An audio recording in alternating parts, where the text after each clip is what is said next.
Mesdames, Messieurs, bonjour. Bienvenue à l'IREMO pour ce midi consacré à la Tunisie. Je dis bonjour à ceux qui sont en présentiel, puisque maintenant il faut faire cette distinction. Et bonjour à ceux qui sont en ligne. Oui, bien sûr, maintenant, pour quelquefois de très bonnes raisons, est en ligne. Donc on accueille tout le monde avec grand plaisir. Donc aujourd'hui, c'est notre ami Bassem Snej, qui est professeur associé à Sciences Po, qui est un spécialiste des questions financières et économiques, on peut dire ça, qui est membre de l'IREMO, et qui va donc nous parler de la Tunisie sous un angle qui est un peu différent de ce qu'on aborde habituellement. Habituellement, on est plus dans l'analyse politique, plus dans la géopolitique. Là, c'est un angle qui est, au départ en tout cas, plus axé sur les questions financières et les questions économiques, avec évidemment leurs relations politiques. D'où le titre qui a été choisi, Dictature ou croissance, un choix pour la Tunisie. Et ce qui est intéressant aussi, c'est qu'au-delà de la Tunisie, je pense qu'on aura l'occasion de poser une question plus globale, plus large, qui est justement le rapport entre la question économique de sa croissance, ou au contraire de sa décroissance, voire de sa faillite, et la question du régime politique.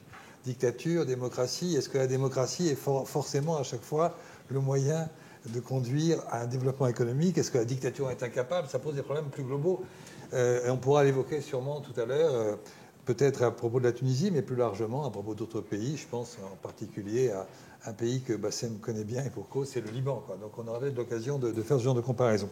Alors, pour structurer la discussion, ce que je vous propose, comme je fais habituellement, c'est plutôt de poser des questions à Bassem en trois séquences. J'aime bien les trois séquences parce que ça permet d'éviter un long laïus, même s'il est sûrement passionnant, de trois quarts d'heure, et ça permet d'introduire aussi quelques questions. En fait, les trois temps d'une réflexion sur ce sujet, je le prends d'un article que Bassem a écrit dans un site dont tu nous parleras, qui est un article très intéressant. Et au fond, Bassem réfléchit d'abord et pose d'abord les termes d'un diagnostic, on peut dire comme ça. Où en est-on sur le plan financier, sur le plan économique, sur la dette de la Tunisie, et ses capacités ou non de pouvoir rembourser cette dette avec toutes les implications que ça peut avoir, et en particulier, évidemment, avec le Fonds monétaire international. Donc ma première question, ça sera celle-ci. Où en est-on? La seconde question, c'est, au fond, comment le pouvoir politique d'aujourd'hui, le président Sayed, qui est un grand démocrate, comme chacun sait, réagit par rapport à ça, quelles sont les tactiques qu'il met en œuvre.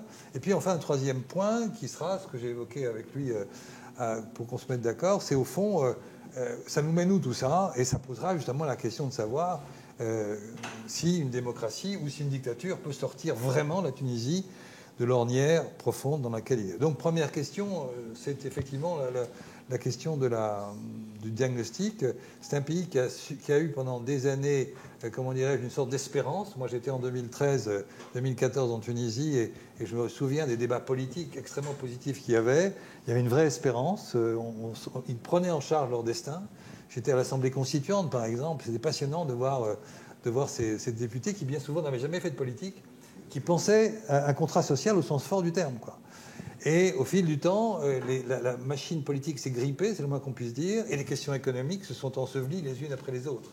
Et donc aujourd'hui, 10 ans après, enfin un peu plus si on prend la révolution de 2011, eh bien la situation est assez critique. Et ma première question, c'est donc celle-ci. Comment tu vois et comment tu peux analyser cette situation à la fois sur le plan financier et économique de la Tunisie contemporaine, qui, comme tu le dis dans ton papier, était dans les années 2011-2015 la star des révolutions arabes?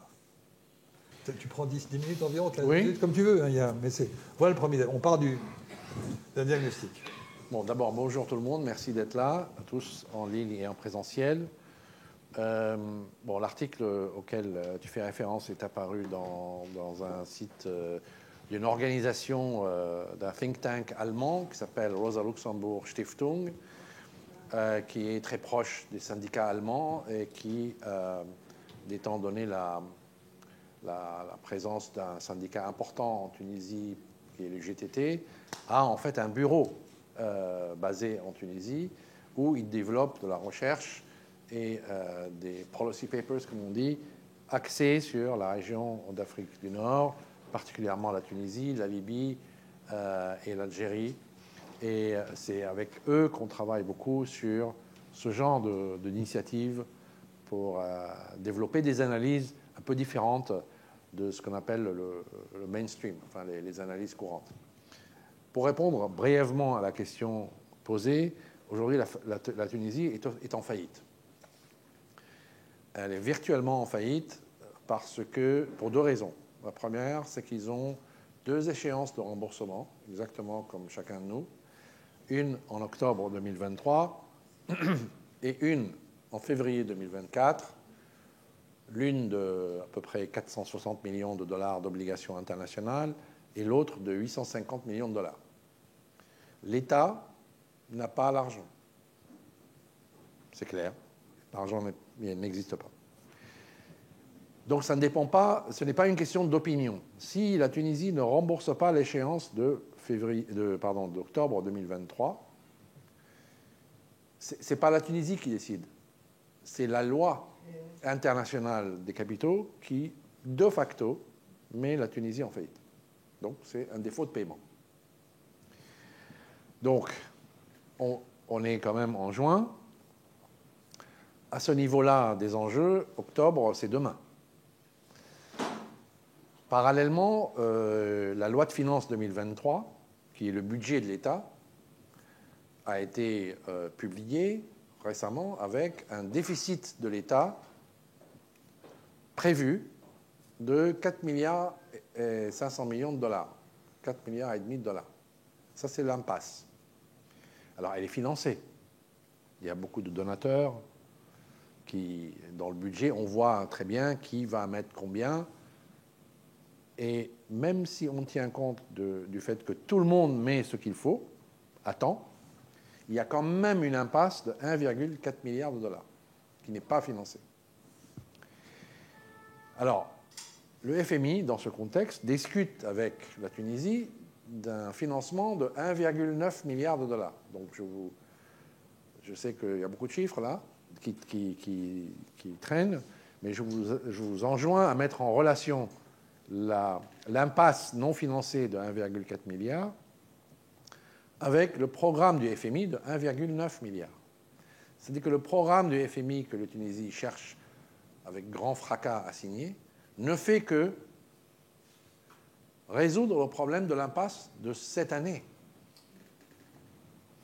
Donc on se présente en 2024, si on ne fait rien, avec un problème qui va se reposer petit à petit et on risque de se retrouver en 2025 avec un nouveau besoin de programme de FMI parce qu'ils vont utiliser l'argent.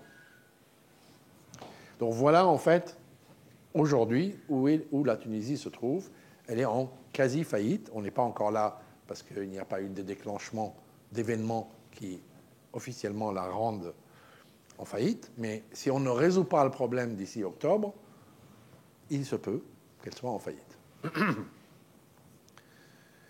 Donc, est-ce que tout le monde est surpris? Tout le monde semble surpris, mais en fait, c'était écrit. On pouvait anticiper le fait qu'on allait aller là depuis au moins facilement 3 à 4 ans.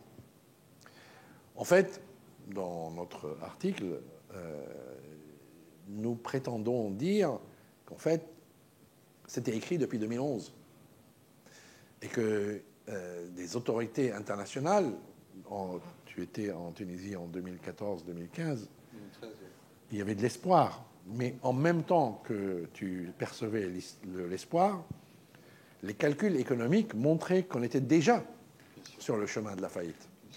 Un rapport de la Banque mondiale a été même publié en 2014, dont le titre est « Révolution inachevée », qui alertait déjà le fait que la manière dont l'État était en train de développer sa politique budgétaire allait mener le pays à la faillite. Un premier accord avec le FMI, d'ailleurs, a été signé en 2016.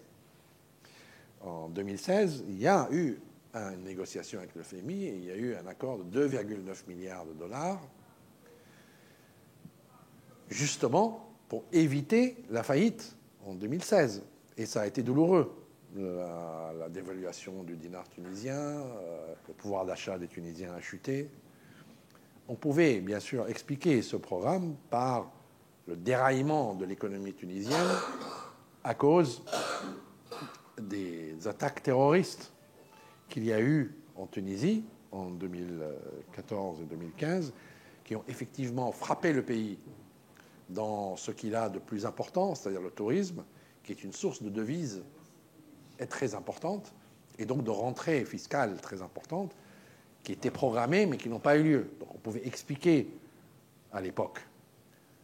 Nous, on pense que oui, on pouvait expliquer l'accélération du problème en 2016. C'est que partiel quand même, le tourisme. C'est pas Justement, ouais. C'était qu'une partie du problème. Mais fondamentalement parlant, le train était quand même sur une mauvaise voie, dès le départ. Donc voilà un peu le diagnostic immédiat. Il s'exprime de manière... la Tunisie, aujourd'hui, l'État tunisien ne peut pas emprunter sur les marchés internationaux. Les obligations d'État de gouvernement tunisien qui se traitent en dollars dans les marchés publics demandent à de nouveaux investisseurs. La Tunisie est obligée de payer 50% d'intérêt pour avoir l'espoir d'avoir quelqu'un qui lui prête de l'argent. Donc, clairement, le signal est clair, vous n'aurez pas d'argent. Donc la seule source d'argent aujourd'hui pour la Tunisie, c'est des donateurs et les institutions internationales comme le FMI et la Banque mondiale. Alors le donateur, c'est qui? C'est plusieurs États. C'est la France, l'Union européenne, l'Italie, l'Allemagne, l'Arabie saoudite, le Qatar, les Émirats arabes unis. Enfin, voilà, c'est ça un donateur. Et ceux-là, aujourd'hui, ils sont tous prêts dans le budget de la loi de finances 2023 à faire des donations en liaison avec le déficit, mais ils disent la condition, c'est qu'il y ait un accord avec le FMI. Et surprise, le président Kais déclare « Je n'accepte pas les termes de l'accord avec le FMI, puisque un accord avec le FMI a été signé en décembre 2022. Alors, un accord ne veut pas dire qu'il y a un débord de... C'est un accord cadre et il faut que l'État signe. Ça n'a pas été signé et le président a dit « Je ne le signerai pas en l'état ». Avant de continuer sur cette ligne, juste une remarque sur les années précédentes. Tu dis que le train n'était pas sur les bonnes rails. Très précisément, ça renvoie à quoi? Tu as évoqué le tourisme.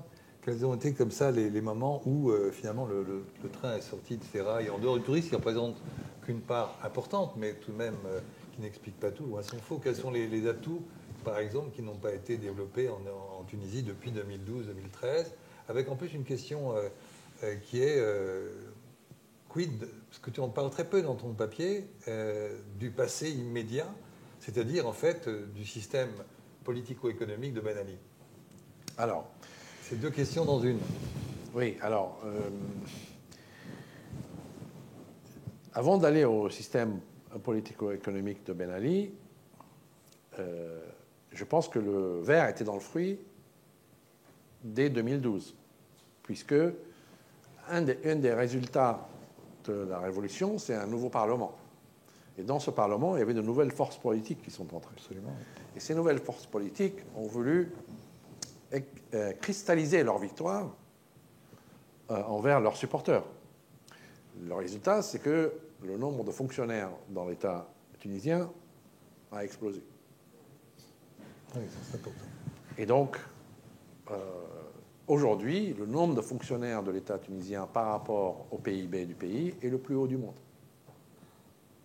Sinon, un des plus hauts du monde. Mais on est dans le peloton de tête.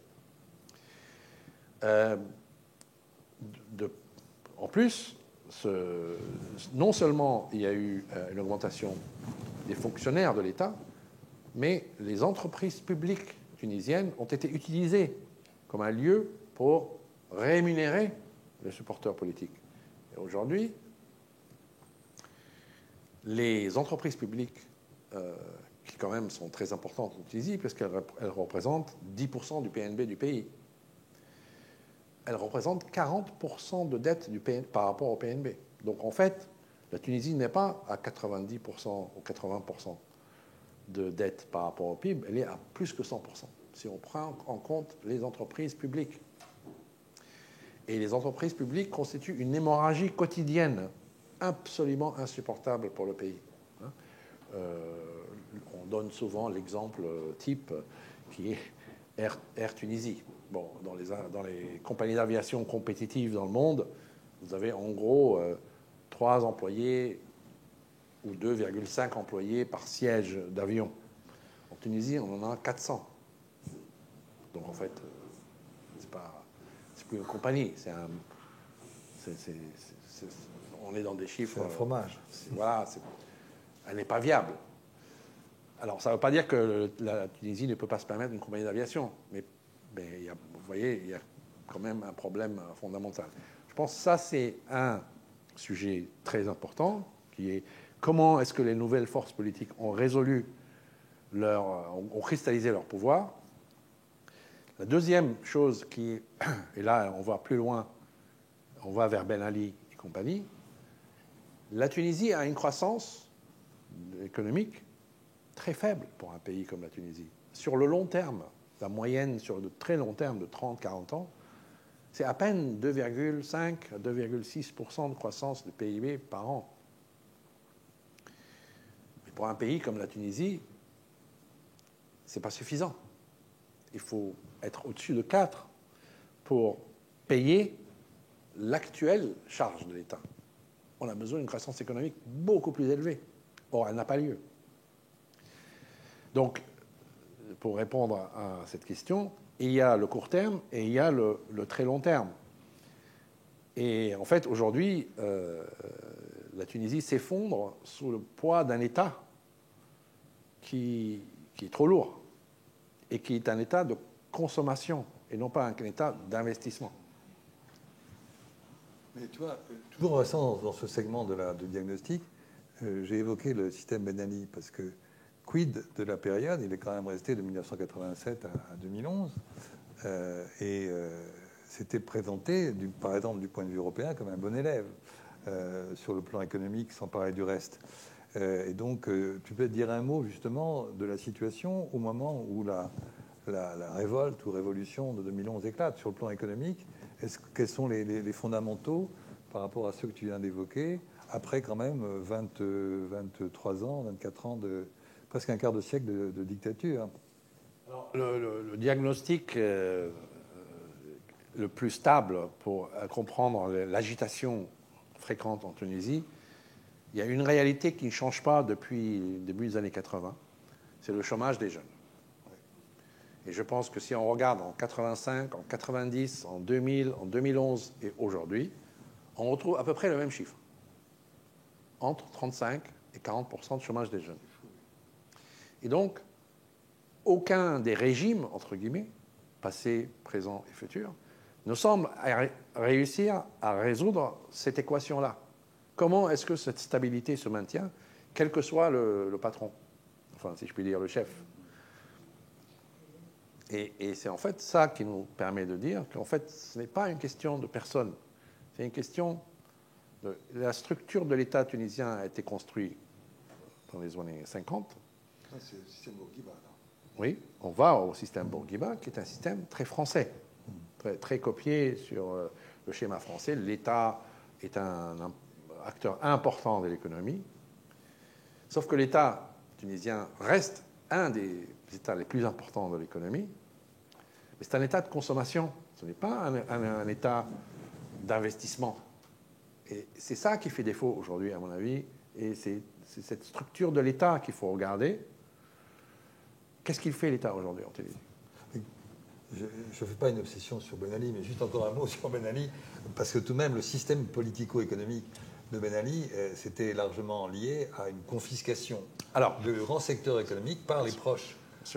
Et ça a siphonné beaucoup de secteurs, et ça fonctionnait comme ça. Et de ce point de vue-là, qu'est-ce qui a changé en 2011? Et tu vois, je veux dire, cette question de cet État qui impose, c'était en fait une sorte de Marx à l'envers.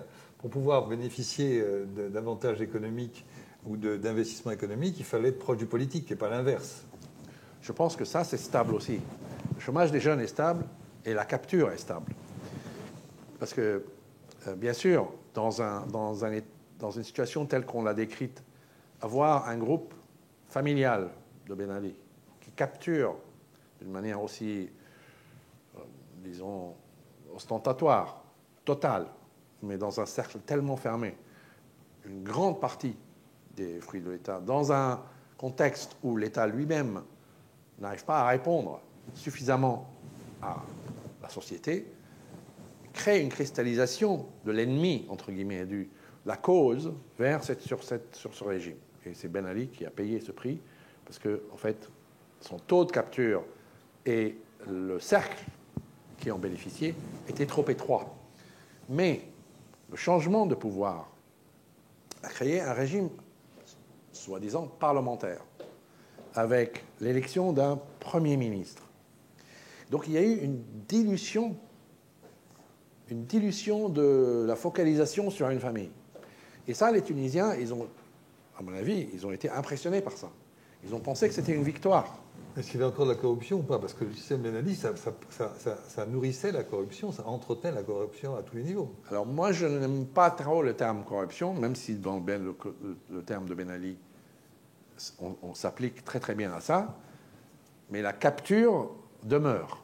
D'accord. Ce n'est pas de la corruption, c'est de la capture. En fait, le système... C'est-à-dire que la corruption à un certain niveau, ça devient de la capture. Si c'est un seul, oui, ça devient la corruption. Mais aujourd'hui, vous avez un système oligarchique en Tunisie qui empêche l'économie de croître à un niveau supérieur, mais est suffisant pour que ceux qui sont en place, les propriétaires des banques, les propriétaires des sociétés d'import-export de grains, il y a des noms, il y a des personnes, il y a des familles, il y a des groupes qui contrôlent des grandes sociétés très importantes qui influent énormément sur le destin de chaque Tunisien et Tunisienne au quotidien, hein, sachant qu'un pays comme la Tunisie, qui aujourd'hui est dépendant à 2/3 de sa nourriture à l'importation de grains qui vient d'où? De là où il ne faut pas que ça vienne, c'est-à-dire l'Ukraine et la Russie, surtout la Russie. Vous imaginez la difficulté dans laquelle le pays se trouve. Et aujourd'hui, la capture demeure. Avec les mêmes? Avec les mêmes. Mais sous un couvert d'un régime démocratique, parlementaire, qui n'a pas su résoudre. Prenons un exemple. Suite au programme du FMI de 2016, un des sujets dans les conditions du programme du FMI de 2016 pour leur redonner 2,9 milliards, c'était « Résolvez-nous la problématique de la corruption dans les ports ». Là, tu dis pas capture, tu dis corruption. C'est ce qu'ils disaient, eux. Non, moi, j'ai juste une remarque. Et il y avait quand même un ministre, Fadel Abdelkefi, qui était en place, qui a tenté et qui a perdu son poste parce qu'il s'est attaqué trop frontalement à ça. À ça, c'est-à-dire la capture-corruption. Voilà, on va trouver le curseur juste dans certains... bien corruption. Donc, le FMI a déboursé, le pays a tenté de répondre à la condition, mais le pouvoir politique tel qu'il était organisé n'a pas réussi à forcer le sujet. Et ils ont préféré une crise gouvernementale à... enfin, ils ont perdu le match en 2017. Il a la mission en 2017. Le Parlement qui a été créé grâce à une constitution superbe ressemble fort à un Parlement de la 4e République, où vous n'avez que des minorités, dont certaines sont plus importantes que d'autres, mais à la fin, personne n'est coupable. Le seul qui est coupable, c'est cette main invisible qui n'a pas réussi à faire un gouvernement avec une majorité suffisante pour prendre des décisions. Et je pense qu'il faut comprendre ce qui se passe aujourd'hui au niveau, pour passer aux politiques. On peut enchaîner sur la deuxième séquence, c'est-à-dire que fait le politique? Je t'ai un peu, comment dirais-je, guidé, dérangé dans ton raisonnement au moment où tu disais que le président Saïed doit en principe signer, et finalement il refuse de signer l'accord avec le FMI. On en était là à un moment où on est revenu un peu en arrière sur le diagnostic, donc passons à cette... C'est là où je voulais en revenir. Voilà le basculement. Vous voyez que dans ce contexte de plusieurs années où vous avez d'un côté un succès politique apparent, formellement cristallisé dans une belle constitution que tout le monde aime, mais sur le terrain, il ne se passait rien. La même situation qu'il y avait avant Ben Ali, pendant Ben Ali, et se reproduit après Ben Ali. Et le Tunisien, quotidien, dit, mais on a fait tout ça, mais ça ne change pas. Les chiffres ne changent pas. Et c'était ça le vrai sujet. Alors, peut-être qu'on aurait mis plus de temps à s'en rendre compte, ou l'intensité de la crise aurait mis plus de temps, s'il n'y avait pas eu les attaques terroristes. Parce que le tourisme en Tunisie pèse lourd. Et dans une situation où vous êtes ric-rac comme ça... ça fait la différence, quoi. Oui, un coup comme ça coule le bateau, parce que le bateau est déjà fragile. Et donc, la Tunisie subit le terrorisme. Ensuite, 4 ans plus tard, elle subit le Covid. Ce sont des chocs énormes pour un système déjà à peine solvable. Il faut donc lire, à mon avis, au-delà de l'individu, parce que moi j'essaie de ne pas trop m'intéresser aux individus, mais à ce qu'ils représentent comme contexte. Saïd al-Saïd a pris une initiative pour arrêter le système de non-décision. Donc, son coup représente, on change la règle du jeu. La règle du jeu ne marche pas, je la change. Pour moi, c'est un peu une tentative de 5e République pour essayer de créer un pouvoir vertical pour prendre des décisions. Le problème, c'est qu'il est incompétent économiquement. Donc, c'est un juriste, donc il a déversé énormément d'énergie dans l'élaboration d'une constitution. Il a été, avant que les règles du jeu ne changent, élu avec beaucoup de popularité, ce qui lui a donné la puce à l'oreille, en disant, en fait, les Tunisiens veulent des responsables, et non pas des coalitions, ils veulent des responsables. Avant, il y avait un responsable, c'était un dictateur. Là, on a voté pour ce responsable, donc c'est le nôtre. Mais il n'a pris aucune initiative économique. Aucune. Il a passé beaucoup de temps à faire une constitution qu'il a fait voter, à laquelle les gens n'ont pas participé. Donc on peut penser qu'il n'est plus légitime. Moi, personnellement, je pense que s'il se fait voter de nouveau, dans un contexte à déterminer, il aura beaucoup de votes. De nouveau. Parce qu'il est beaucoup plus populaire qu'on le pense.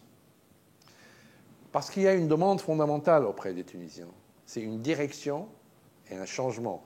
Mais pas un changement structurel comme ça, la devanture, la constitution. Ils veulent que leur vie change. Parce qu'on parle de chômage de 38, 35, 40% de chômeurs chez les jeunes. Mais ça, c'est la moyenne. Si on regarde la Tunisie dans ces régions, les différences régionales de chômage sont énormes.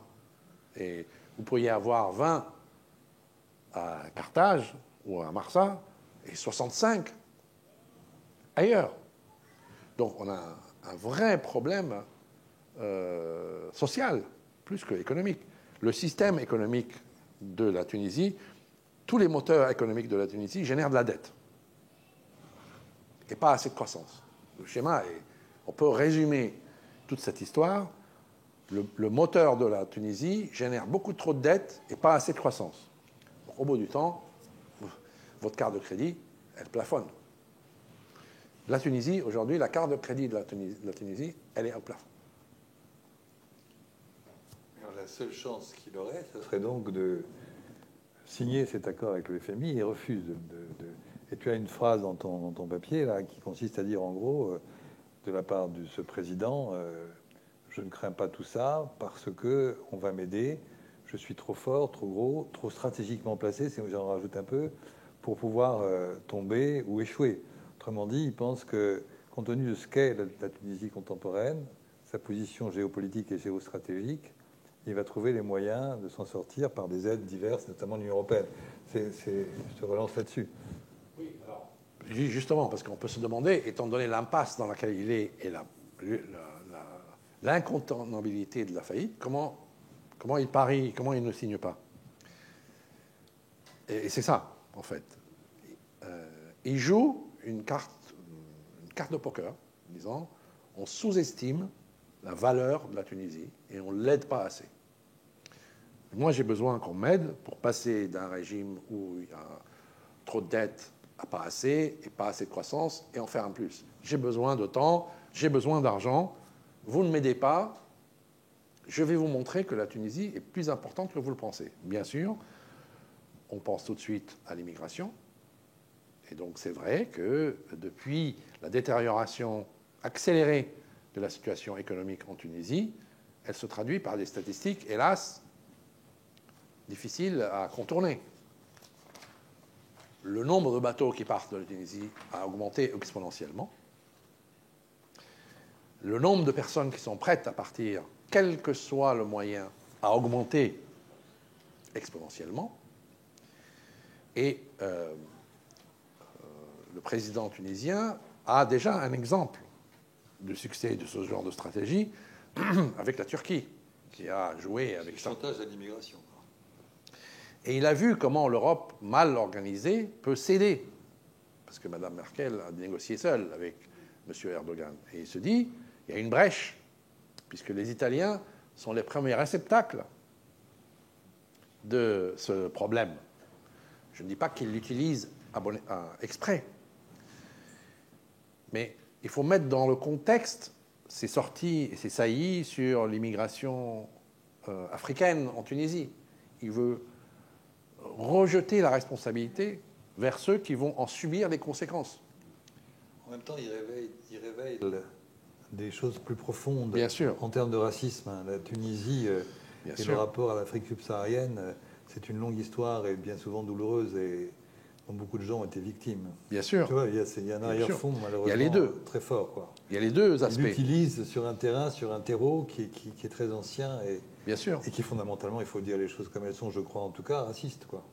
Bien sûr, mais ça marche, puisque oui, bien sûr. L'Italie, aujourd'hui, agit, mais d'une manière explicite, auprès du FMI, pour que le FMI allège la pression sur la Tunisie, diminue les conditions qu'ils exigent de la Tunisie pour débourser les fonds. Donc, en fait, il a mobilisé un État de l'Union européenne en faveur de son agenda. Je trouve que c'est une belle réussite, en se mettant à sa place. Donc, il utilise, par exemple, dans ce cas-là, l'Italie, qui appelle le FMI directement, hein, pour abaisser les prix. Pourquoi? Parce qu'à mon avis, il pense que faire faillite, c'est moins grave qu'avoir des émeutes. Il n'a pas tort. S'il applique les règles du FMI, il a peur qu'il y ait des émeutes de la faim. Parce que les conditions de l'FMI, c'est-à-dire arrêter les subventions, les produits de première nécessité, libéraliser le change, va provoquer une hausse de l'inflation, une hausse des prix de première nécessité. Et le FMI n'est pas prêt à accepter que les subventions sur l'énergie, c'est-à-dire l'essence, soient adoucies. Parce qu'ils veulent que les gens baissent la consommation d'énergie. Et donc il y a un débat. Alors on ne va pas entrer dans la technique des conditionnalités, mais je trouve que le FMI a raison de forcer ça, parce qu'à long terme, ça va avoir des effets positifs. À court terme, c'est quand même désastreux. C'est désastreux. C'est pas possible. Il faut trouver des moyens pour passer ce pont. Mais il n'arrive pas à trouver quelqu'un avec qui discuter en Tunisie aujourd'hui, parce que le président n'est pas entouré par une équipe économique suffisamment solide qui se sent investie par le président pour parler en son nom. Comme je disais, sa compétence économique est pour le moins faible. Donc, ça c'est le premier point. Ça c'est le premier axe sur lequel il joue pour... la Tunisie, c'est important. Donc, on ne veut pas qu'elle soit dérangée. Il faut assurer sa stabilité. Le deuxième point, c'est Transmed. C'est le pipeline de gaz qui passe par la Tunisie, qui reçoit le gaz algérien, qui passe par la Tunisie et va en Italie. Ça, aujourd'hui, ce n'est pas le moment d'avoir des émeutes en Tunisie qui interrompent ou mettent en péril l'opérationnel de la transmission du gaz vers l'Italie. Là encore, l'Italie est en panique totale. Elle n'a aucun intérêt à voir la Tunisie passer dans une phase de forte instabilité. Et donc, aujourd'hui, la stratégie à court terme du président, c'est de je ne signe pas pour pouvoir abaisser les contraintes. Et je pense que ça va marcher. Parce que c'est pas... Alors, au niveau de la finance internationale, la Tunisie, c'est pas très cher de leur donner un peu plus de place. C'est pas un gros problème. Et donc, c'est assez facile à trouver un arrangement.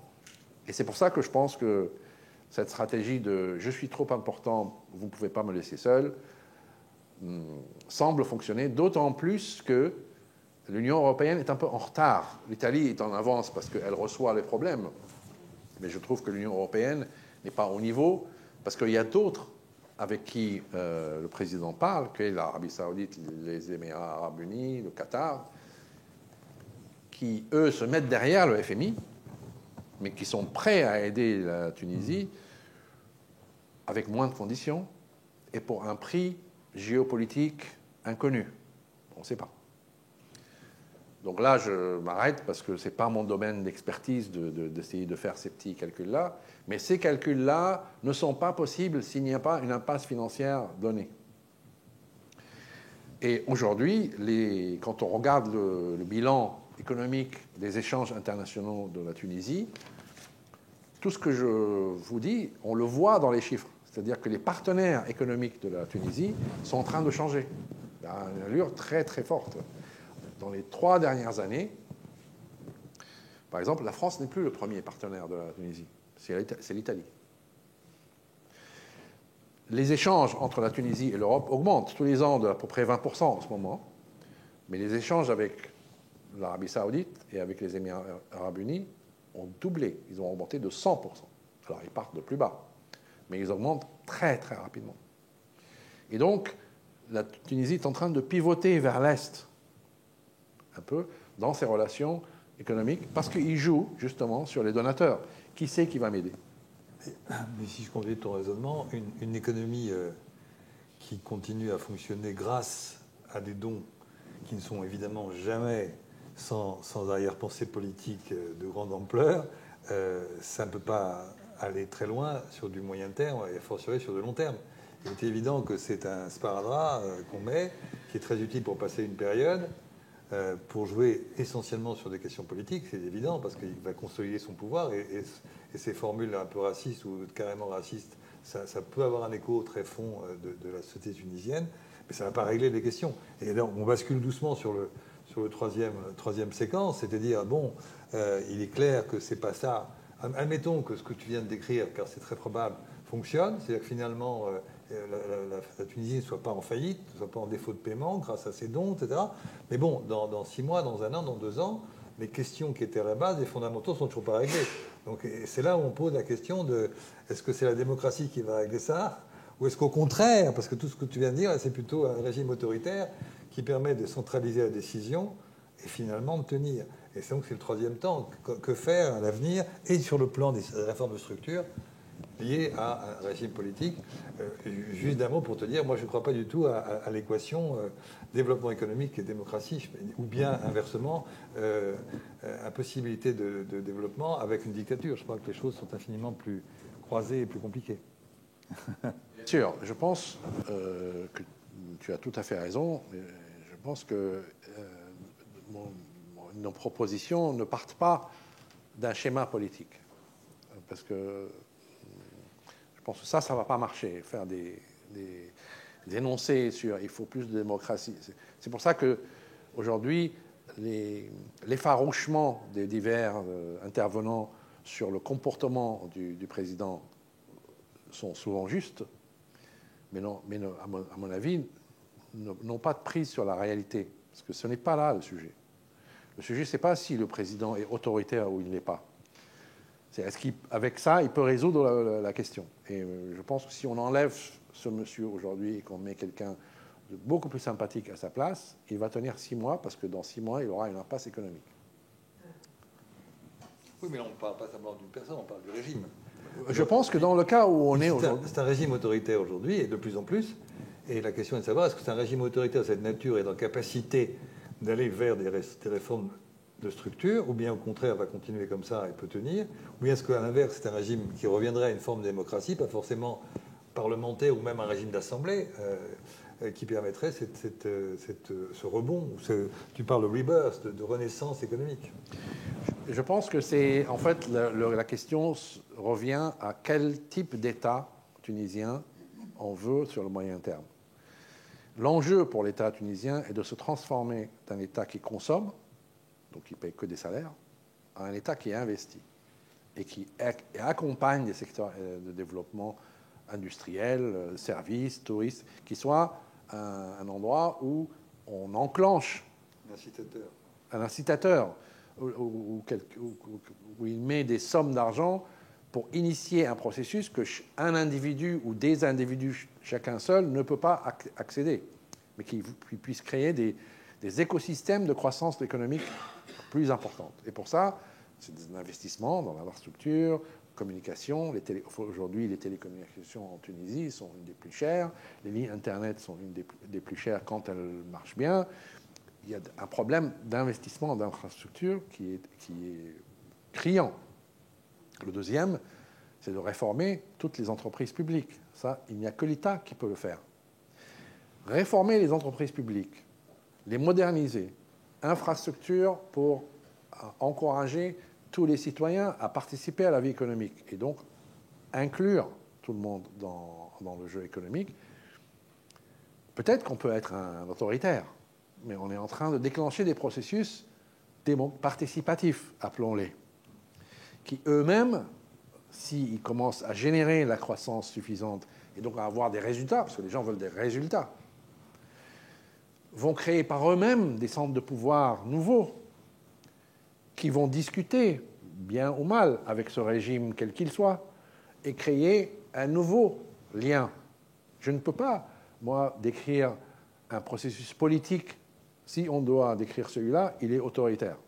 Parce que la deuxième ligne après la faillite potentielle, non pas de l'État, mais du régime tel qu'on le connaît aujourd'hui, qui peut prendre la main derrière Kais Saied si lui échoue? Moi, je vous propose un nouvel acteur en Tunisie qui n'a jamais été un acteur prominent, c'est l'armée. À mon avis, l'armée en Tunisie, les officiers de l'armée en Tunisie, sont en train de réfléchir à leur rôle. Et ils voient que si rien ne marche, ils auront un devoir d'intervenir. Donc, aujourd'hui, il y a deux voies. Et un pouvoir concentré sur l'armée ne génère pas une économie qui a une croissance très forte. L'exemple égyptien parle de lui-même. C'est un nouveau système de capture. Là, tu t'éloignes complètement d'un processus démocratique. Parce que, tout à fait. Il y a une tradition de l'armée en Tunisie qui a toujours été, depuis Bourguiba, dans ses casernes. Elle n'est pas intervenue, et c'est d'ailleurs sans une des chances de la Tunisie des années 2011. Mais là, elle est intervenue. Et ensuite, dire qu'on va passer de ce président autoritaire à l'armée, c'est en fait passer d'un système autoritaire à une autre forme de système autoritaire, alors que tu disais que la démocratie était le moyen de sortir de cette impasse. C'est pour ça. Il y a contradiction là. Non, c'est parce que je pense... Moi que tu considères que l'armée est par nature démocratique, tu permettras de ne pas te suivre là-dessus. Non, ce que je veux dire par là, c'est que c'est ce que les Tunisiens doivent choisir. Ils sont devant ça aujourd'hui, les Tunisiens.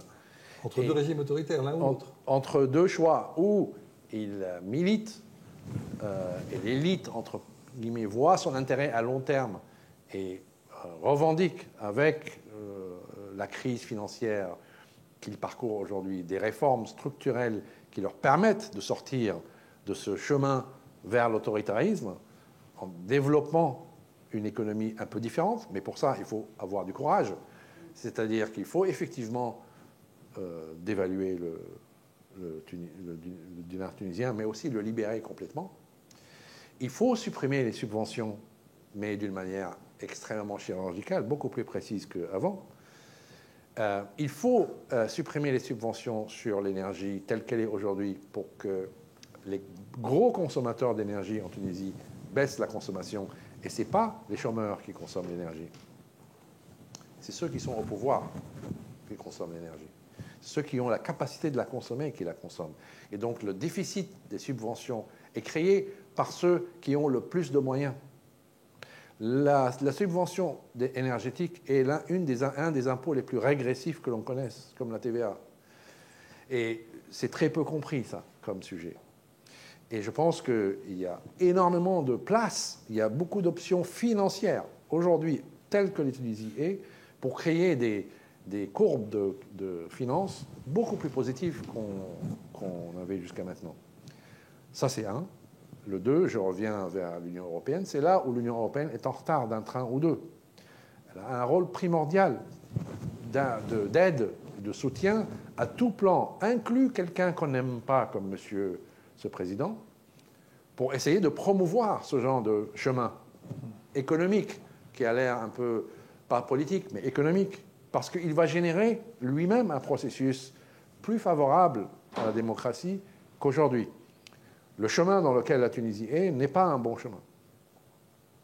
Si l'impasse de faillite est résolue par l'Arabie saoudite et les Émirats arabes unis et leurs amis, ce n'est pas dans l'intérêt de l'Union européenne à long terme. La Tunisie, elle est là, elle est juste là. L'Union européenne devrait être beaucoup plus activiste dans cette situation, pas d'une manière coloniale, mais d'une manière financière. Ils doivent s'asseoir et ne pas se mettre derrière le FMI. C'est une honte que l'Union européenne se mette au même niveau que l'Arabie saoudite et les Arabes unis en disant on vous finance si vous avez un accord avec le FMI. Ils nous refont le coup avec la Grèce. C'est une honte que lorsque la crise grecque, la Troïka contenait le FMI. Il ne fallait pas du tout que le FMI soit dans le Troïka. De nouveau, l'Union européenne rate un coche, si elle le rate, parce qu'elle a un rôle primordial dans cette crise, pour essayer de promouvoir cette voie-là, mais il faut de l'investissement. Le défaut du président aujourd'hui, au-delà de tous les autres, c'est qu'il n'a pas d'équipe économique autour de lui. Il faut l'encourager à en avoir une. Il est venu en France, je ne sais pas ce qu'il a fait. Mais je pense qu'il faut être beaucoup plus proactif et l'encourager à ouvrir les yeux. Tu raisonnes comme si, au fond, ces questions-là, on évoquait tout à l'heure, étaient, au fond, strictement rationnelles. Or, le président, il est sûrement rationnel, mais il a aussi des fondamentaux qui ne le sont pas. Il a des rapports au pouvoir et à la scène politique qui sont d'une autre nature. Le fait d'embastiller, comme il l'a fait, une bonne partie des frères musulmans, dont le plus emblématique, c'est-à-dire Ranouchi, qu'on a reçu ici à l'IREMO il y a déjà bien des années, eh bien, tout ça, c'est un peu des illusions, quoi. C'est-à-dire que, et la réalité, c'est qu'au fond, dès qu'on sort de cette rationalité, on arrive dans le champ politique, que pour l'instant, tu as laissé un peu de côté. Alors moi, je suis politiste, je reviens sur le champ politique, et ce champ politique, il est traversé d'irrationalité, de conflits très, très profonds, et le fait d'embastiller, comme vient de le faire les frères musulmans, eh bien, ça ne peut pas ne pas provoquer des réactions de résistance, de tension importantes. Autrement dit, on revient à la question de la démocratie, de ses contradictions, quoi. Si on en reste à l'embastillement, c'est l'autoritarisme. Si on en sort, on est dans une démocratie dont, malheureusement, depuis 10 ans, en Tunisie, on a vu les très fortes contradictions, avec un émiettement, une fragmentation du champ politique qui était tout à fait considérable. Alors, c'est une lecture un peu pessimiste que j'ai là, mais bon... Je pense que faut sortir de là, quoi. Le politiste ou le politisme doit être financé. On a les conflits et on embastille ceux qu'on peut se permettre d'embastiller financièrement. Aujourd'hui, pourquoi est-ce qu'on embastille, M. Yanouchi? Dans le contexte que je viens de décrire. Parce que ça a un sens économique. Et un sens politique par rapport aux Émirats arabes unis qui sont ravis de voir les frères musulmans embastillés. Exactement. Mais pourquoi? Parce qu'il va leur demander plus d'argent. Pareil pour l'Arabie saoudite. Hein. Bien sûr, mais ils sont donateurs dans le schéma actuel. Oui, c'est pour ça. Et à mon avis, la discussion, c'est oui, je peux lutter contre les frères musulmans, mais il faut que vous m'aidiez plus que les sommes déjà existantes et inscrites dans la loi de finances. En disant ça, on n'est plus dans l'économique, on est dans le politique. Je pense que le politique doit être financé. Oui, mais au prix d'un choix idéologique très clair.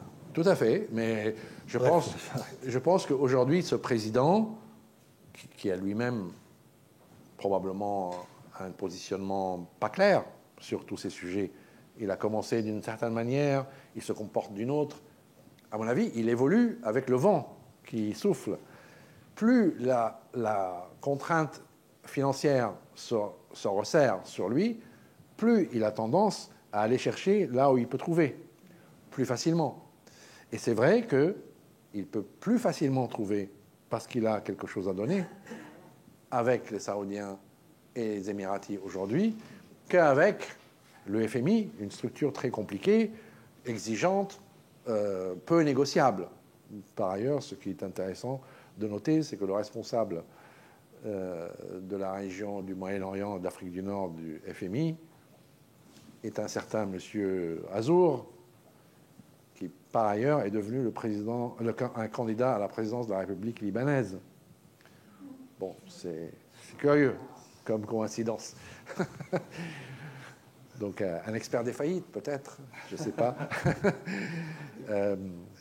Avant qu'on donne la parole à tout le monde dans un instant, je te remercie de ce tour d'horizon, mais comme tu connais bien le Liban, et pour cause, on l'évoquait tout à l'heure, ce serait bien de voir, bon, s'il y a un pays qui souffre aujourd'hui de toutes ces contradictions et de ces épreuves économiques et sociales terribles, c'est bien le Liban. Est-ce que tu peux esquisser une comparaison entre ces deux pays, étant entendu qu'au Liban, j'estime qu'il n'y a pas d'État, et qu'en Tunisie, on a peut-être un peu trop, en tout cas, ce type d'État. Enfin, je ne vais pas faire une réponse à ta place, c'est toi qui sais, plus que moi. Et cette comparaison peut être intéressante. Oui, je pense qu'elle est très intéressante parce que les deux pays sont semblables d'une certaine manière. C'est-à-dire qu'ils ont un taux d'occidentalisation ou d'éducation ouverte semblable, comparable, peut-être pas similaire, mais comparable. Ce sont des tailles comparables. L'un, c'est 10-12 et l'autre, c'est 5-6 millions. Alors, bon, il y a des différences fortes aussi, hein, mais bon, les masses sont comparables. C'est son professionnalisme en moins pour la Tunisie. Peut-être, mais l'ouverture de l'économie plus ou moins comparable, parce qu'il y a un régime de change en Tunisie, mais il y avait un régime de change au Liban aussi. Il y avait, maintenant il n'y a plus. Par contre, la source des problèmes des deux pays me paraît très intéressante. Le Liban a une dette d'à peu près 100 milliards de dollars. La moitié de cette dette accumulée provient des subventions de l'énergie, donc de la compagnie d'électricité du Liban. Parce que l'État subventionnait le prix de l'électricité à un prix trop bas, créait un déficit qui s'accumulait, qui devait être financé par de plus en plus de dépôts étrangers. 40% de la dette tunisienne provient de la compagnie d'électricité en Tunisie. Donc, vous voyez bien que la source grave du problème se trouve dans la manière dont les gens consomment l'énergie. Et ça, c'est un sujet qu'on regarde trop peu dans les pays arabes et dans les pays en général. C'est qu'on consomme de l'énergie et parfois, certains pays n'ont pas les moyens de cette consommation. Et ils repoussent dans le temps la facture. Ces deux pays sont arrivés à un moment où ils ne peuvent plus payer cette facture. La deuxième chose qui est en miroir, si vous voulez, c'est que le Liban fait faillite parce qu'il n'a jamais eu vraiment d'État. Et la Tunisie fait faillite parce que toute la dette remonte vers l'État et toutes les imperfections de la croissance faible par rapport aux demandes fortes se retrouvent dans le déficit de l'État et que l'État a grossi à une taille trop importante. L'État écrase le pays aujourd'hui et c'est un État qui génère de la dette. Donc les citoyens se tournent vers lui pour chercher la source de leur déficit microéconomique. Il a répondu. Les emplois, les subventions, le régime de change, tout ça, c'est de la réponse. Mais jusqu'à un moment où il n'a plus la réponse. Et au Liban, c'était la même chose. C'est que les déposants étrangers ont répondu jusqu'au moment où ils ont perdu confiance. Et ils ne veulent plus financer ça, sans qu'il y ait des changements structurels. Aujourd'hui, il n'y aura pas $1 qui va au Liban, et probablement pas $1 réel, c'est-à-dire pas donateur, qui va en Tunisie, s'il n'y a pas vraiment une réforme de l'économie où les gens peuvent investir non pas dans un État, mais dans des initiatives économiques qu'ils peuvent comprendre. et dans lesquelles l'argent circule librement. Aujourd'hui, ce n'est pas libre. La circulation de l'argent n'est pas libre en Tunisie. Si vous êtes un entrepreneur tunisien et vous allez à une banque tunisienne, vous n'obtiendrez jamais un prêt. On ne vous recevra même pas. Or, c'est ça le rôle d'une banque. Au Liban, aujourd'hui, il n'y a plus de banque. Donc, ce n'est pas la peine d'y aller. Donc, vous avez dans les deux cas des systèmes bancaires qui ne travaillent pas pour l'économie. 70% des activités des banques libanaises étaient de prêter à l'État. En Tunisie, 35% des activités des banques étaient pour prêter à l'État. Mais il y en a 30% de plus pour prêter aux entreprises publiques, qui sont l'État.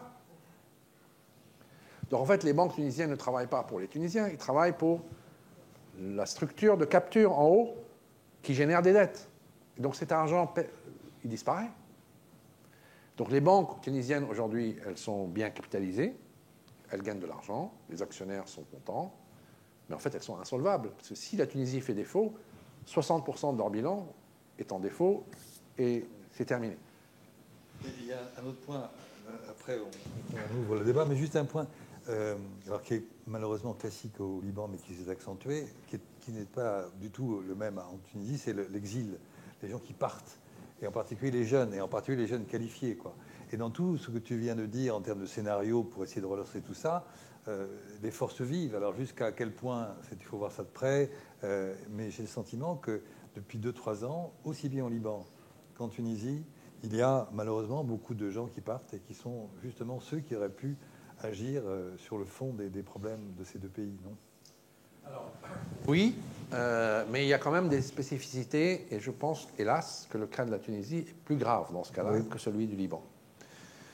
Parce que le Liban, la fuite entre le départ, c'est pas nouveau. Ouais, c'est un grand classique. À la limite, le pays vit de cette machine de migration. Ça l'a même sauvé souvent. Souvent, puisque en fait, le ratio de gens à l'extérieur par rapport aux gens qui sont à l'intérieur, c'est 4 pour 1.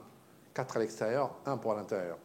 Donc, si vous voulez, il y a une réserve de sauvetage, entre guillemets, profonde au Liban, dont le Liban use et abuse. Et c'est en fait ça le message aujourd'hui de cette diaspora libanaise en disant au Liban, ah non, on n'envoie plus de dépôts, à moins que vous nous montriez quelque chose de nouveau. Et c'est ça la crise au Liban. C'est que ce modèle-là est rompu, la confiance est rompue. Bon. En Tunisie, ce n'est pas du tout la même chose. Non, c'est une rupture. C'est une rupture, premièrement. Deuxièmement, les renvois des émigrés tunisiens n'ont pas une importance aussi cruciale dans l'économie tunisienne que le Liban. La diaspora libanaise finançait la moitié ou les 2 tiers du déficit annuel libanais. Il permettait au Liban d'être en déficit pendant 30 ans parce qu'ils finançaient par leurs dépôts. Les Tunisiens à l'étranger n'ont pas cette capacité. D'abord, ils n'ont pas les mêmes revenus. Et deuxièmement, l'économie tunisienne est beaucoup plus grande, était beaucoup plus grande que celle du Liban. Donc, ils ne peuvent pas résoudre ça comme ça. Et là, il y a un nouveau phénomène qui va apparaître en Tunisie. C'est qu'on est en train de le commencer maintenant, hein, ça part maintenant. C'est que la pyramide des âges en Tunisie va sérieusement changer dans les 20 à 30 années qui viennent. Et en fait, aujourd'hui, le taux de dépendance des retraités dans l'économie, c'est à peu près 10%. On est passé de 10% à 13% en l'espace de 5 ans. Mais en 2030, 2040, ça va être 30%. Donc le ratio de retraités par rapport aux actifs va multiplier par 3. Et ça, c'est un choc énorme dans l'économie tunisienne parce qu'il va falloir financer ça. Et les actifs ne peuvent financer ça que s'il y a une croissance supérieure à 4 ou 4,5%. Donc vous voyez, monsieur, ce président-là peut être méchant ou sympathique, ça ne change rien à l'équation. On peut le changer, prendre quelqu'un de démocratique, ça ne change rien à l'équation, à moins qu'il ne génère des processus participatifs qui font que ce n'est pas top-down, ce n'est pas l'État qui fait marcher l'économie, c'est l'État qui aide les Tunisiens à faire marcher l'économie. Ce n'est pas la même chose. et les Tunisiens sont demandeurs.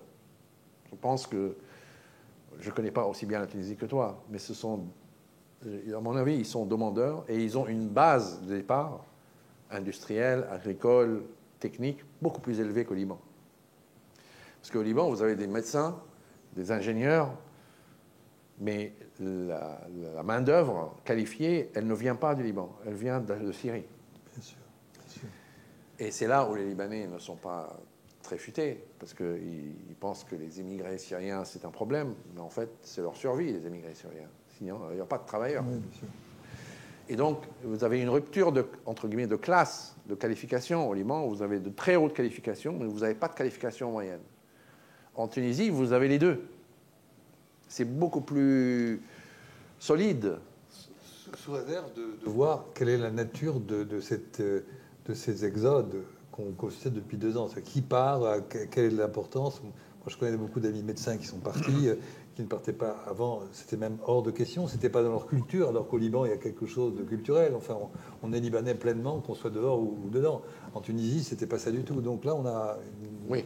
Et moi, je ne sais pas aujourd'hui évaluer ça, mais c'est fondamental, parce que si ça continue, cet exil, ou cet exode, je ne sais pas comment l'appeler, ça peut affecter en profondeur l'évolution de la Tunisie, quoi. En particulier avec les enjeux que tu évoques.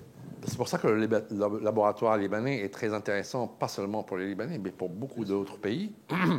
Parce qu'en projection démographique, jusqu'à 2030-2040, la même projection qu'en Tunisie, le Liban est le seul pays dont la population va diminuer, en net, diminuer, en valeur absolue. Population globale. Pas simplement sur le territoire. Sur le territoire. Ah, sur le territoire, c'est important de préciser ça. Voilà, pardon. Le pays va perdre de la population, alors que tous les pays au Moyen-Orient et en Afrique du Nord ont leur démographie qui explose. Ça, c'est le seul pays qui va voir sa population nette diminuer. Avec cette nuance près que personne ne peut savoir exactement combien il y a de Libanais globalement, en termes de génération et tout ça. Bien sûr. Mais ceux qui payent la TVA, ceux qui sont moins territorialisés en quelque sorte, quoi. Exactement. Ouais, et donc, ça, c'est quand même... Parce que la vitesse d'immigration au Liban, aujourd'hui, qu'on observe sur le terrain, est très forte. Vous accélérez. Oui. Vous avez parlé, on a perdu à peu près 8% de la population en 3 ans. C'est énorme. Donc, voilà. Bien, je crois que je te remercie. Tu as fait un tableau très global. Je vous propose qu'on passe aux questions après nos 3 séquences. Je vous en prie, si on vous donne un micro. Merci pour votre exposé. Je ne suis pas du tout connaisseuse en politique et tout le reste, mais je fais parfois la comparaison avec des pays autres que le Liban qui sont aussi en difficulté et qui sont sauvés par la Chine.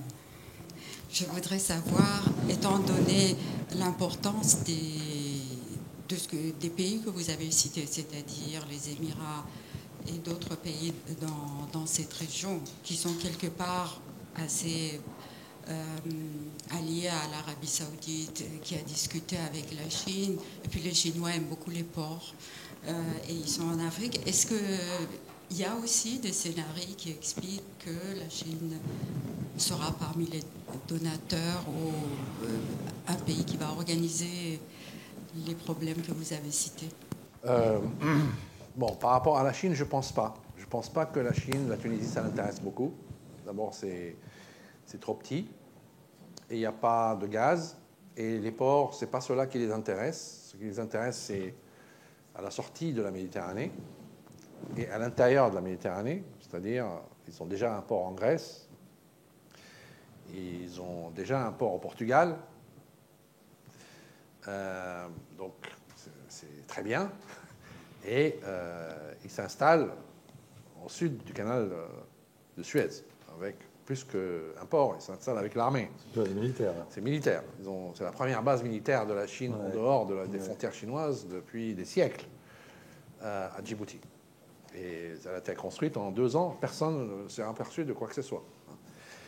Donc non, je ne pense pas. Il se peut qu'ils participent, parce qu'on est dans la Méditerranée, et je pense qu'ils ne peuvent pas résister à la tentation d'être influents. Mais d'abord, l'aide des Chinois n'est jamais gratuite. Ils prennent toujours des actifs de l'État en tant que garantie. Et en général, ils espèrent d'ailleurs que l'État fasse faillite, parce que ce qui les intéresse, c'est les actifs. Bon, on a vu ce qui s'est passé au Sri Lanka, où ils ont saisi le port. Une des raisons de la crise économique au Sri Lanka, c'est ça. C'est le défaut de paiement des prêts chinois. Et on a vu ça dans d'autres cas. Donc, à la limite, je serais un responsable en Tunisie aujourd'hui. J'essaierai d'éviter le recours à cette solution autant que je peux. Alors, peut-être que je ne peux pas, mais autant que je peux. Voilà. C'est ça que je dirais là-dessus. Mais je ne pense pas que les Chinois soient vraiment attentifs à cette situation. Même si c'est une petite entrée dans le continent africain. Ah, ils sont déjà dans le continent africain. En Algérie, Ils sont en Algérie, ils sont partout. Je ne pense pas que ce soit leur sujet majeur. D'autres remarques? Une petite question. Prenez le micro, madame, s'il vous plaît. Non, c'est pas. Le site Rosa Luxembourg, à part l'allemand et l'arabe, est-ce qu'il y a une autre langue? Français. Ah, d'accord. Il y a 3 langues, arabe, anglais, français. Là, le Et je contexte voulais est en dire anglais. aussi quand même, Il est dans les 3. Ah, il y en a 3 langues. il y a 20 ans déjà, en Tunisie, les liens entre les Tunisiens. Alors moi, je ne sais pas ce qui se passe au niveau de l'État, mais entre les Tunisiens et les Italiens, c'était très fort. Et beaucoup d'amitié entre eux. J'avais beaucoup de choses très positives. Et je me souviens qu'à l'époque aussi, mais je n'avais pas fait attention, mais c'était dans les journaux, des pays du Moyen-Orient, donc je ne sais pas si c'est l'Arabie Saoudite ou les autres, investissaient dans les ports. Donc ça veut dire quand même que c'était il y a 20 ans, donc ils avaient quand même peut-être des idées. Mais je pense que l'Italie et l'Union européenne peuvent jouer un rôle très important en Tunisie pour l'aider justement à faire sa transition énergétique. Parce que la Tunisie a un potentiel d'énergie alternative très élevé. Mais les investissements de départ sont très très lourds, et technologiquement et financièrement. Et je pense que ça, c'est un champ de discussion absolument crucial pour la Tunisie, parce que c'est bien de dire qu'il ne faut pas consommer, mais il faut quand même de l'énergie.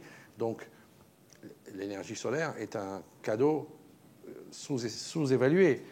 Mais pour mettre ça en musique, il faut aider la Tunisie à démarrer et à rattraper le temps qu'elle a passé à se défendre dans des crises précédentes.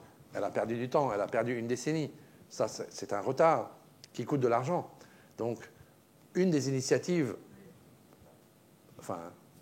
consensuelles, c'est de travailler sur des idées de ce genre, parce que c'est difficile de refuser des plans de développement mutuel pour quelque chose qui permet à la Tunisie de résoudre beaucoup de choses en même temps. Et ça, c'est peut-être des voies plus démocratiques, qui en tout cas est un terroir pour des processus plus démocratiques qu'autoritaires. Parce qu'un régime autoritaire, fermé, type armé, ne permet pas trop à ces initiatives de fleurir. L'énergie solaire, ce n'est pas des grosses centrales concentrées qui distribuent partout. C'est plusieurs centrales sur des terres dans plusieurs endroits. Donc la population de beaucoup d'endroits est impliquée, soit dans l'acceptation ou le refus d'ailleurs, de ces initiatives. Et donc il faut discuter avec la population pour que les projets fonctionnent. Cette discussion même est déjà un processus non autoritaire. D'autres remarques, d'autres questions? Madame? Vous prenez le micro, s'il vous plaît. Vous avez parlé du tourisme, mais au niveau des exportations, je crois qu'il y a le phosphate. Qu'est-ce qu'il y a d'autre comme richesse à exporter? Oui. Les produits agricoles, les agrumes. Mais je pense que là, il faut faire des études sectorielles, parce que en même temps que la Tunisie exporte des agrumes, elle importe des grains. Et donc, la population défavorisée, le régime, la composante du panier est trop dépendante à l'importation. Et le travail est trop orienté vers l'exportation. Est-ce qu'il ne faut pas revoir cette équation-là? Parce qu'en fait, on n'a besoin d'exporter que parce qu'on a un déficit. Mais si on diminue notre déficit, on a moins besoin d'exporter. Donc, est-ce qu'il ne faut pas revoir le secteur agricole et le réorienter vers les besoins des Tunisiens d'abord. On verra après si il faut exporter. Mais ça, à la limite, c'est secondaire. Mais aujourd'hui, c'est primaire. Tout est fait pour exporter. Mais les Tunisiens en meurent de faim. C'est pas normal. Donc, Dans ton papier, tu as rappelé un fait que j'ignorais complètement, à savoir qu'il y a des camions d'aide alimentaire à destination de certaines régions tunisiennes et qui venaient de Libye. oui, Ce qui est il y a eu des épisodes, oui, au début, à la fin de l'année dernière et au début de cette année, où effectivement, certains maires dans certaines régions, certains gouvernants dans certaines régions étaient désespérés et faisaient des accords avec des équivalents de l'autre côté de la frontière. Et la nuit, vous aviez des camions de nourriture qui arrivaient en Tunisie. Enfin, peu de gens ont voulu parler de ce genre de fait. Moi, je l'ai évoqué pour illustrer le fait que l'Ouest, l'Occident, qui se horrifie de la perte de démocratie, c'est de quoi on parle. Si un pays est obligé d'importer de la nourriture d'un État failli, on peut parler de démocratie si on veut, mais pour les Tunisiens, ça sonne faux. Parce qu'ils ont peut-être la démocratie, mais ils n'ont pas de... En plus, ils n'ont pas de démocratie aujourd'hui. Enfin. Non, mais je veux dire par là, c'est que ça ne traite pas la réalité de tous les jours.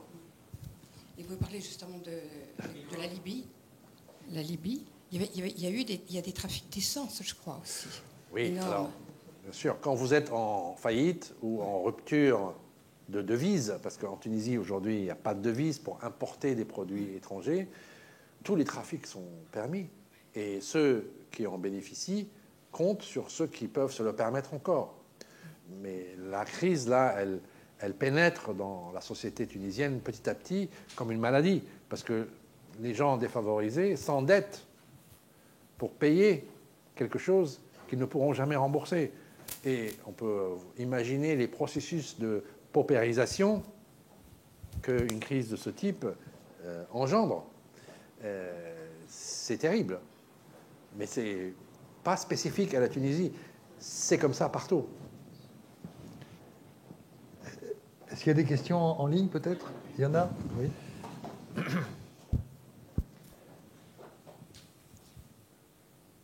On connaît la place de l'UGT dans la séquence de transition démocratique. Pensez-vous que la centrale syndicale a aussi joué un rôle dans la séquence de négociation avec le FMI et a pu en quelque sorte infléchir la position du PR?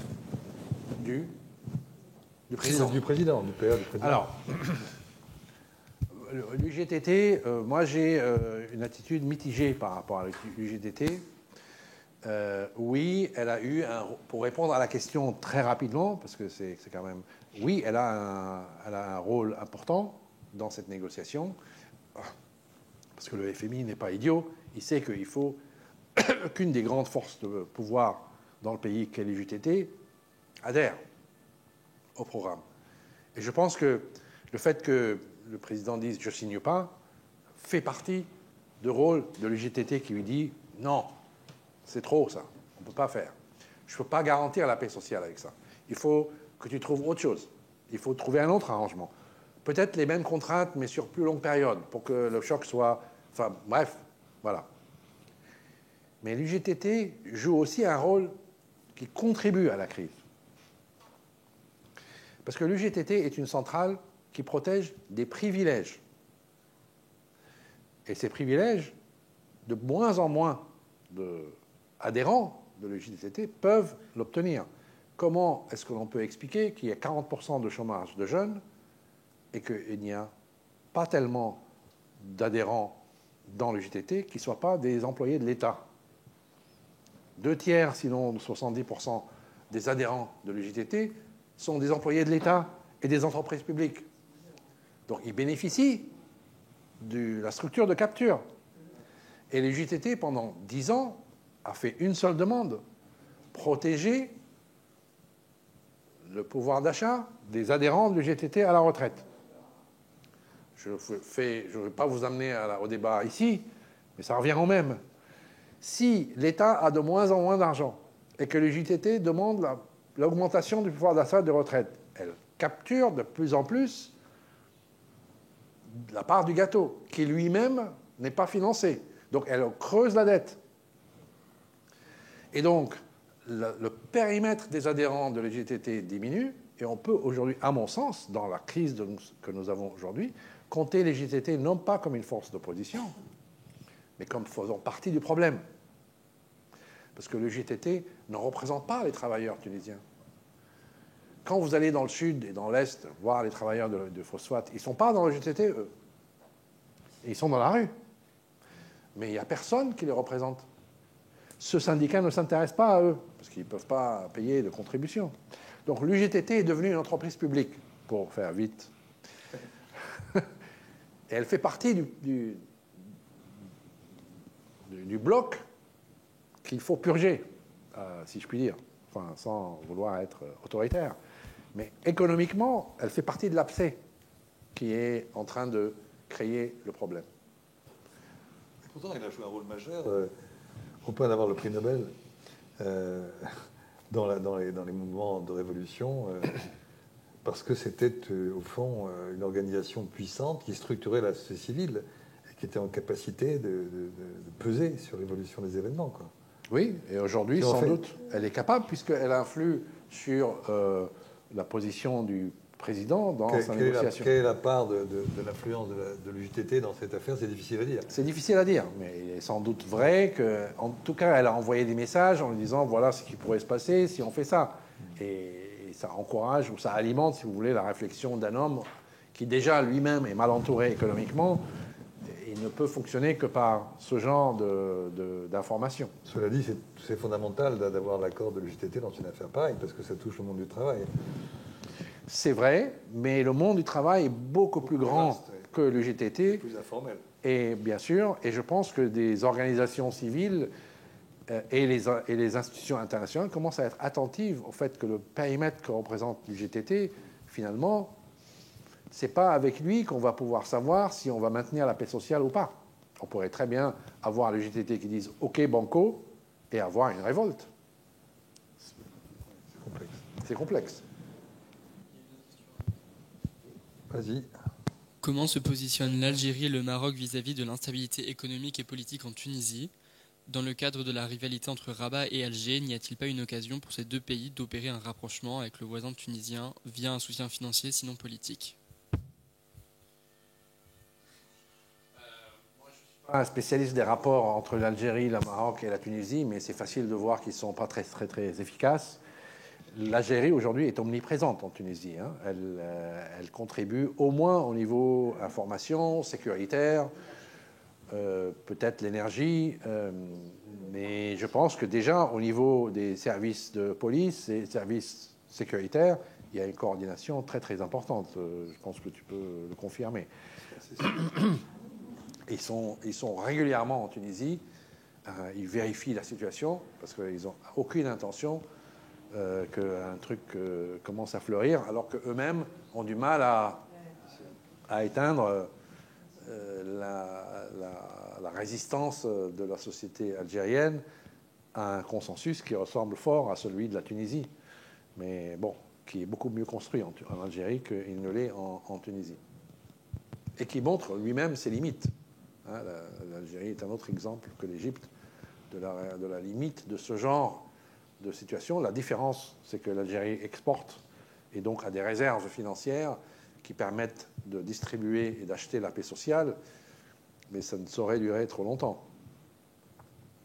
Et le Maroc est loin de tout ça, en fait. Le Maroc est loin de tout ça, je pense. Et le Maroc est beaucoup plus enclin à aller chercher le rapport de force avec l'Algérie en ce moment.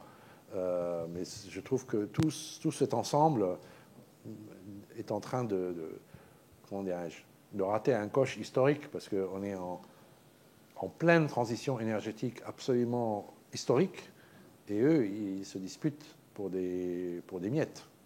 Et il faudrait qu'ils lèvent la tête un peu, parce que et l'Algérie, et surtout l'Algérie, a une autoroute devant elle pour devenir un partenaire crucial pour l'Europe à tous les niveaux, hein. Pas seulement au pétrole et gaz, mais énergie solaire, énergie alternative en général. Mais bon, ça c'est un autre sujet, je pense. Dernière question. On vous apporte Je vais vous poser deux questions. Tout d'abord, pour la pêche, est-ce que la pêche tunisienne reste aux Tunisiens ou bien est-ce que ça a été vendu à d'autres pays? Vous me posez une colle, je ne sais pas. C'est pas grave. Non, mais je pense que C'est pas grave. la tentation tunisienne aujourd'hui est de vendre à d'autres pays parce qu'ils veulent des devises. Hein. Ça, c'est très important. Les Tunisiens aujourd'hui, qu'ils soient une institution ou une personne, c'est la même chose. Ils savent qu'ils n'ont pas de devise et que les dinars qu'ils tiennent, ce qu'ils tiennent ne vaut pas ce qu'ils pensent. Donc ils ont la panique de pouvoir avoir autre chose. Et non, parce que lorsqu'on parle, on parle toujours de, enfin je parle Tunisie, Algérie, Maroc, tourner toujours vers l'Europe. On pourrait s'intéresser à ces trois pays au niveau de la Méditerranée seulement ou de l'Afrique. Et je pense que là aussi, ça ouvre des boulevards. Alors, ça dépend, mais le Maroc a une stratégie africaine très explicite, énorme, hein, qui marche très bien d'ailleurs. Hélas, l'Algérie n'a pas de grande stratégie, à mon avis, pas beaucoup. si sécuritaire. Sécuritaire, oui, enfin, c'est pas une stratégie, ça c'est de la préservation. Et la Tunisie est en perte de vitesse, elle se débat aujourd'hui, mais je pense que la Tunisie a quand même une très très grande opportunité avec l'Union européenne. Le problème dans cette équation, ce n'est pas la Tunisie. Je pense que c'est l'Union européenne. L'Union européenne, aujourd'hui, la gouvernance, on a des aveugles et des sourds. Ils ne voient pas le film. Bon. La Méditerranée, ce n'est pas une possibilité uniquement. Vous savez, la Méditerranée, elle est faite de pays en difficulté et de pays qui ont les moyens mais qui ne veulent pas participer. Les seuls pays qui ont les moyens, c'est l'Algérie. Elle ne veut pas participer. La Grèce est en quasi-faillite et elle est maintenue à bout de bras. L'Italie est un grand homme malade économiquement et socialement. L'Espagne, oui, l'Espagne. L'Espagne est un joueur. Et le Maroc, oui, c'est vrai. Mais aujourd'hui, regardez, tout ce qu'ils font, c'est se disputer. Alors qu'ils devraient effectivement, l'Espagne et le Maroc, avoir des stratégies beaucoup plus participatives, beaucoup plus collaboratives et devenir une force. Ce n'est pas le cas. Pour l'instant. Il y a d'autres questions, d'autres remarques? Oui. Rapide, parce que juste ces jours, hier, la première ministre italienne Giorgia Meloni était à Tunis et s'est rencontrée avec Preside. Et en fait, ils ont beaucoup parlé justement de gestion des flux migratoires. Et il me semble avoir compris que justement, l'Italie s'engage pour donner un soutien économique à la Tunisie et d'être aussi intermédiaire auprès des interlocuteurs favorables à la Tunisie auprès de l'Union européenne. En fait, Giorgia Meloni s'est engagé à revenir à faire une autre visite diplomatique accompagnée par la von der Leyen. Et puis, ils ont discuté justement du secteur énergétique. Et en fait, ils ont parlé d'un projet, d'un câble sous-marin. Est-ce que vous pouvez me dire quelque chose sur ces projets de connexion énergétique entre les deux pays? Oui, alors le câble sous-marin, il est lié à un projet de développement énergétique solaire, parce qu'il faut créer de l'énergie, de l'électricité en Tunisie et la transmettre en Italie, et peut-être, s'il y en a assez, que l'Italie distribue. Bon, ça, c'est le grand potentiel de la Méditerranée, quand même. Tous ces pays méditerranéens peuvent devenir les Arabies saoudites de l'Europe. On exporte le soleil, quoi. On le mobilise énergétiquement. Et hélas, le changement climatique ne fait qu'accentuer cette opportunité, s'il faut l'appeler ainsi, parce que les changements climatiques génèrent un ensoleillement de plus en plus important et de plus en plus intense. Bon, comment donc Madame Meloni, qui n'est pas connue pour être très internationaliste, hein, elle voit bien que le danger d'une Tunisie instable qui s'ajoute à une Libye instable, pour elle, c'est les fins des haricots. Elle ne peut pas supporter autant de pression. Too big to fail. Too big to fail. trop important pour les laisser tomber. Et hélas, je pense que l'Italie aujourd'hui est un homme malade lui-même, ou en son cas une femme malade elle-même. Donc l'Italie pose à l'Union européenne beaucoup d'enjeux, parce que l'Italie est en quasi-faillite. Bon, si l'Italie ne fait pas partie de l'Union européenne, c'est pire que la Grèce. Ils ont 220% de dette par rapport au PNB, ils ne pourront jamais rembourser. Jamais. Bon, sans aller dans le catastrophisme de l'Italie, l'Italie n'est pas le bon défenseur tout seul de cet agenda. Et c'est là où je trouve que la France, par exemple, est en retard sur le film. Bien sûr, on a des conflits avec l'Italie, mais on n'aime pas ce régime. Mais ce n'est pas le moment. Il y a des enjeux plus importants. Et je pense qu'elle devrait recevoir beaucoup plus d'aide de la part de l'organisation en France, diplomatique, politique et économique, parce que la crise tunisienne est une très grosse catastrophe pour les Tunisiens, mais en même temps, c'est une opportunité. Bien sûr, les tendances sont celles que tu décris, autoritarisme, faillite, dépérissement. Mais en même temps, il y a des portes qui s'ouvrent, parce que les Tunisiens eux-mêmes se rendent compte qu'ils ne peuvent pas continuer comme ça. Donc c'est l'opportunité de parler d'autre chose, autrement. Puisqu'on ne peut pas continuer comme ça, que peut-on faire?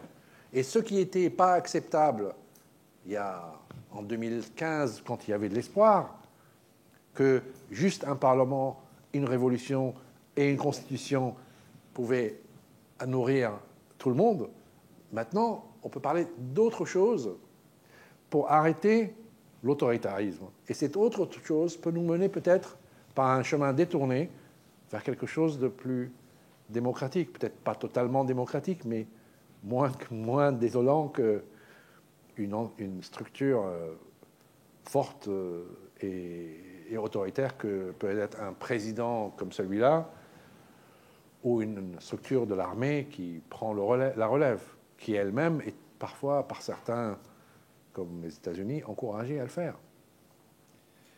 C'est une note d'espoir quand même. On va terminer là-dessus, c'est bien. Merci Bassem. Merci à vous tous. Merci d'être là. Merci.